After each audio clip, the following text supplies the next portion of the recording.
नमस्कार, the earth news में आप सब दर्शकों का स्वागत है। आज हम सत्संग में एक ऐसा मुद्दा सामने लेके आए हैं जो कि एक सोसाइटी से काफ़ी, मैं कहूँगा कि एक इम्पॉर्टेंट मुद्दा है सारी सोसाइटी के लिए।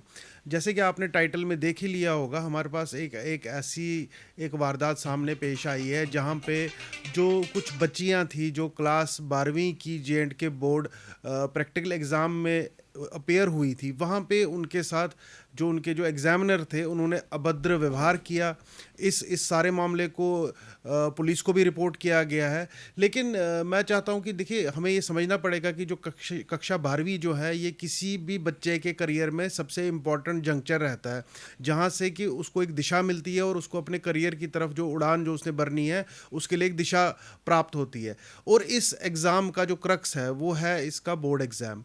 अगर बोर्ड एग्ज़ाम में ही हालात इस तरह हैं कि आप जो जो मैं कहूँगा एक क्रिमिनल बिहेवियर किया जा रहा है इन्विजिलेटेड जो अब एग्जामिनर्स हैं उनके द्वारा, तो ये बात तो कहीं की कहीं जाती है। मैं सबसे पहले स्वागत करना चाहता हूँ हमारे जो गेस्ट हैं आज के, श्री शिवांग सत्यगुप्ता जी, जो हमारे एडिटर इन चीफ हैं द अर्थ न्यूज़ के। शिवांग जी, मैं आप ही के पास आऊँगा सीधे, और मैं आपसे ही पूछूंगा कि ये कैसे हुआ, और ये आप इस जो सारा ये जो वाकया है इसको आप कैसे देखते हैं।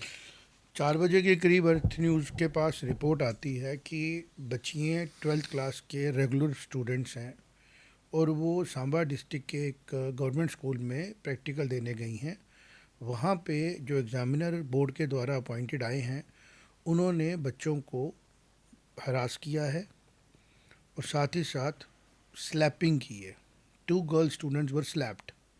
उनको थप्पड़ मारा गया है, पहले गले से पकड़ा, बुलिंग किया, फिर थप्पड़ मारा गया, as per the statement said by the girls and their parents. जब ये मैटर नोटिस में आया, फिर क्योंकि ये एक क्रिमिनल एक्ट है, ये कोई एकेडमिक एक्ट नहीं है, क्योंकि बच्चियाँ जो कंप्लेंट लेके आई थी उन्होंने इनएप्रोप्रिएट बिहेवियर की भी कंप्लेंट की है। बच्चियाँ चूँकि माइनर हैं, कॉग्निजेंस उनकी लेने की ज़रूरत है। पेरेंट्स ने जब ये मैटर लाया तो एक सोसाइटी के लेवल पे तो एक सोशल बात करने के बजाय जो लॉ इसमें फॉलो किया जाता है वो करने की ज़रूरत थी, क्योंकि बच्चे जो है देश का भविष्य है। उनको गवर्नमेंट और स्टेट पे पूरा फेथ होना चाहिए, जुडिशरी पे फेथ होना चाहिए, and they must be positive about the governance. Bharat का भविष्य तभी उज्जवल होगा जब भारत के बच्चों में अपने देश के प्रति कमिटमेंट होगी, समाज के सिस्टम के प्रति कमिटमेंट होगी। हमने उसमें ध्यान दिया, फॉलो किया, क्योंकि मैटर जो था वो नोटिस में आया था। Being a responsible media house, हमने वो भी रोल प्ले किया। हमने chairman board of school education को कॉल किया, उनसे बात नहीं हो पाई, कारण वो बेहतर जानते हैं। उन्होंने इंस्ट्रक्शन दी कि जॉइंट सेक्रेटरी के लेवल पे बात करिए। जॉइंट सेक्रेटरी साहब से बात करने की कोशिश की, उन्होंने इंश्योर किया कि हम एप्रोप्रिएट एक्शन करेंगे। फिर लोकल एडमिनिस्ट्रेशन को भी इन्वॉल्व किया गया, डीसी साहिबा को भी मैसेज दिया गया, उन्होंने सीओ को इंस्ट्रक्शन दी इंक्वायरी करें। बट इंक्वायरी जो थी वो कल होगी, 2 दिन में होगी। पर जो ट्रोमा वो बच्चियों ने फेस किया, they are young yet minor, उनको उस ट्रोमा से बाहर लाने के लिए काउंसलिंग की गई। और जो government of Jammu and Kashmir को इंस्ट्रक्शन मिली है सुप्रीम कोर्ट ऑफ इंडिया से बच्चों की मेंटल हेल्थ के ऊपर आपकी पॉलिसी बनाने की, वो बताती है कि किस तरीके की policy government of जे&के education department बना रहा होगा। जब उनके द्वारा अपॉइंटेड जो लोग एग्ज़ामिनेशन लेने जा रहे हैं, जिसको पूरे इंडिया में डिफरेंट डिफरेंट सुप्रीम कोर्ट की जजमेंट्स भी हैं और बार बार एडवाइजरीज भी दी गई कि एग्ज़ामिनेशंस को कॉर्डियल बनाइए, स्ट्रेस ख़त्म करिए, और उनके द्वारा अपॉइंटेड एग्ज़ामिनर्स पर्सनल वेंडेटा चलाने की कोशिश करते हैं। उनके पास राइट है ना रवीश, जज करने का। तो उसमें कुछ चीज़ें सामने आती हैं। पहली चीज़ ये है, जो प्रैक्टिकल एग्ज़ाम खासतौर पर जे&के बोर्ड ऑफ एजुकेशन का है, ये एक्सपेरिमेंट एग्ज़ाम बन चुका है। कुछ साल पहले एग्ज़ाम कोविड था, उसके पहले नॉन कोविड था, उसके पहले टाइम का स्ट्रेन है कि आप इनको रहने दीजिए, आप प्रैक्टिकल मत कंडक्ट कीजिए, इंटरनल एग्ज़ाम दे दीजिए, नंबर दे दीजिए। और फिर दोबारा कुछ लोग किस प्रेशर में आके इसको कंडक्ट कराते हैं, क्यों करते हैं, इसके ऊपर बात करनी ज़रूरी है। 3 घंटे का ये एग्ज़ाम होता है रवीश, जिसमें एग्ज़ामिनर के हाथ में है वो किसी बच्चे को फुल मार्क्स दे, 20 में से 20 दे दे या नहीं दे दे, फेल भी कर सकता है वो।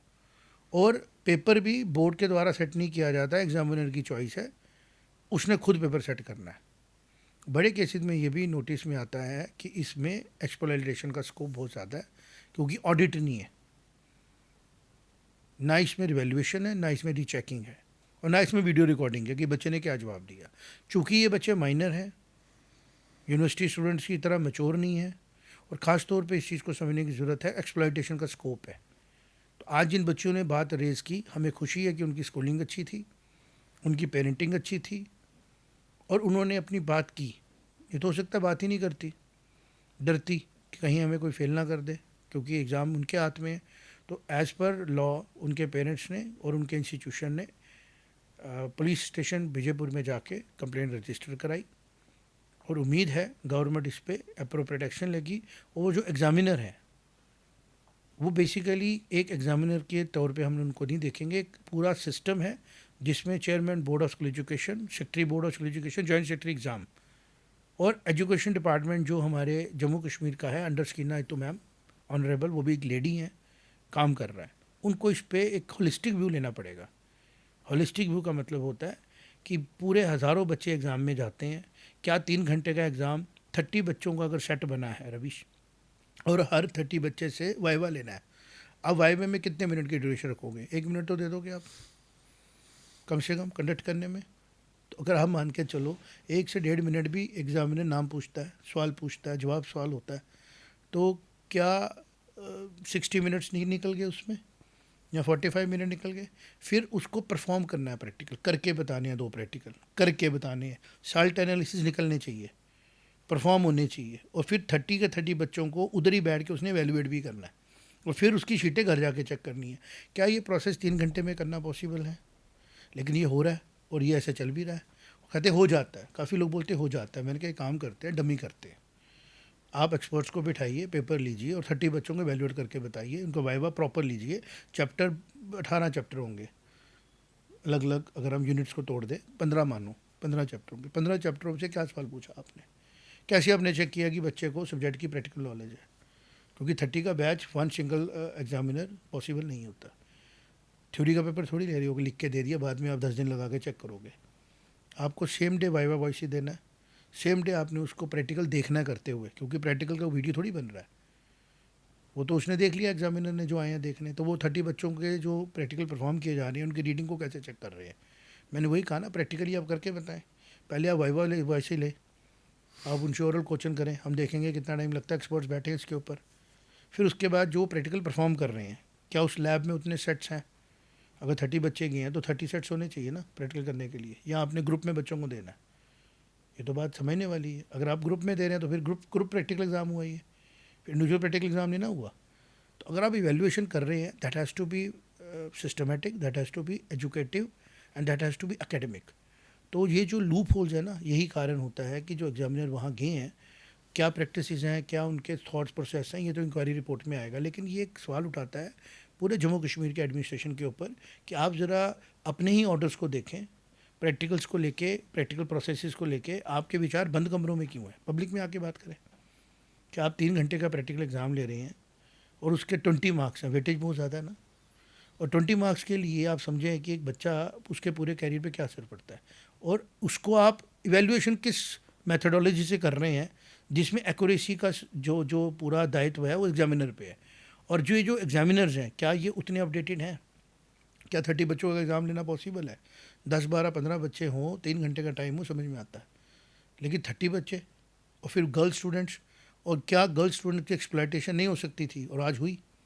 आज बच्चियों को जो स्लैप किया गया, 2 बच्चियों को, जवान बच्ची हैं, उनके बारे में अगर आज बात नहीं करेंगे तो गलत है ना। तो अर्थ न्यूज़ ने अपना दायित्व निभाया। ना हम बच्चियों का नाम एक्सपोज कर रहे हैं, ना उन एग्जामिनर का नाम ले रहे हैं, और ना ही हम उन स्कूल का नाम ले रहे हैं जहाँ पे ये एग्ज़ाम हुआ, क्योंकि अथॉरिटीज़ जानती हैं, रिपोर्ट हुई है, they should take the proper call. और being parents, being a responsible media house, और इस मसले को पब्लिक में ला रहे हैं ताकि बात करें। अगर किसी और के साथ भी एक्सप्लॉइटेशन हो रही है, अगर किसी और के साथ भी हरासमेंट हुई है, या कहीं पे एक्सप्लॉइटेशन होने का स्कोप है, तो उसके बारे में बात करेंगे तो रूल्स बदलेंगे ना। क्योंकि जब पता है कि एग्जामिनर जो आ रहा है वो ऑन द स्पॉट फेल भी कर सकता है, तो क्या एक्सप्लॉइटेशन होना पॉसिबल नहीं है? और उसके ऊपर अपील भी कोई नहीं है, सिवाय इसके कि आप अपील करें पर्सनल जाके। There has to be mechanism. Written exam के ऊपर आपके पास मैकेनिज्म चाहिए, तो इसके ऊपर कॉल लेनी चाहिए गवर्नमेंट ऑफ जे के जो हेड्स हैं उनको, कि बच्चियों को आज इस तरीके से हरास किया गया है। उसके ऊपर लीगल एक्शन लेने के लिए पेरेंट्स ने और इंस्टीट्यूशन ने और सिस्टम ने अप्रोप्रिएट एक्शन ली है। कंप्लेंट प्रॉपर दी गई है विजयपुर पुलिस स्टेशन पे। अब देखते हैं गवर्नमेंट ऑफ जे का एजुकेशन डिपार्टमेंट इसमें क्या एक्शन लेता है और पुलिस इसमें क्या एक्शन लेती है। बिल्कुल मेरा दर्शकों से भी अनुरोध है कि आपका क्या विचार है इस सारे मामले के ऊपर, कृपया कमेंट बॉक्स में ज़रूर लिखें। हमसे जुड़ने के लिए धन्यवाद। जय माता दी। जय माता दी।